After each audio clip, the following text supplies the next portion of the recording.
Good, you're back. I'm Neom, and today's episode is about John Paul Jones. Please remember to leave a like if you enjoy, and subscribe for more videos. Let's get into it. John Paul Jones, originally named simply John Paul, was born in Scotland in 1747. From a young age, he had a fascination with ships and sea life, and could often be found at the port, bothering fishermen, climbing around on boats, and discovering his love of the sea. At 13 years old, he became an apprentice on a ship for a Scottish merchant named John Younger. He remained so for the next 4 years, sailing to Barbados and eventually to Virginia, where he visited his brother. But upon his return to the motherland, he learned that Younger's business was failing and he was released from his apprenticeship. John found his next opportunity aboard a slave ship, but it didn't last long. He was disgusted at the nature of his work, calling it an abominable trade, gave up the position, and booked passage home. On his return voyage, both the captain and the first mate died of a fever. John Paul, being the most qualified remaining crew member, took the helm and sailed them safely home. The ship's owners were impressed that he had saved it, and at just 21 years old they made him the new captain. At some point during this employment, he was accused of ruthlessly flogging a crew member.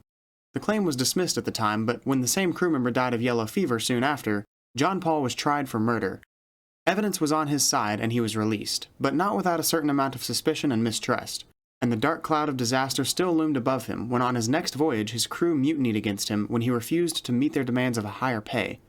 John Paul bested and killed the ringleader of the mutiny, but he knew he wouldn't get a fair trial, so he skipped the country and headed back to Virginia, adding Jones to his last name to avoid being recognized.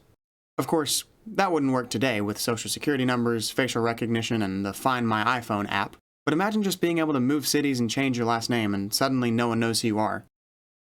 Aha, and what's your name? I'm, Neom Jones.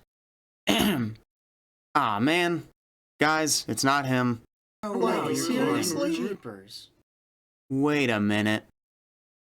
The year was 1775, and old J.P. Jones had heard about the brewing conflict between England and the colonies. Sympathizing with the Americans, he joined the Navy as a first lieutenant, rising quickly to the rank of captain once again. He distinguished himself by successfully capturing over 10 ships and burning and sinking 8 more in his first year as captain.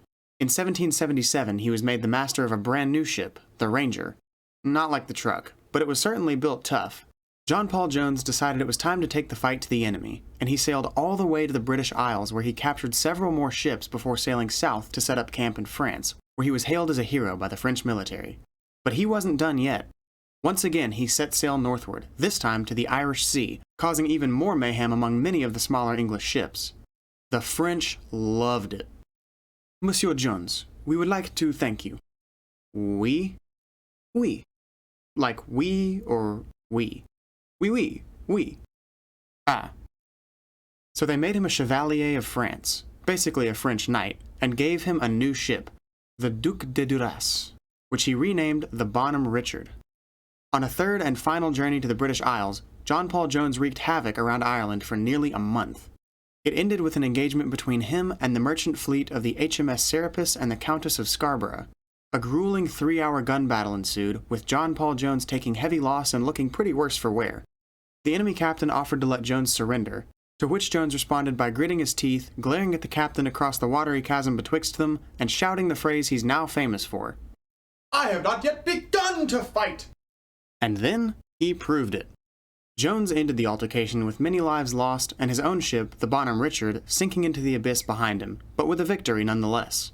And he sailed the captured Serapis and Countess of Scarborough back to France to receive his honor.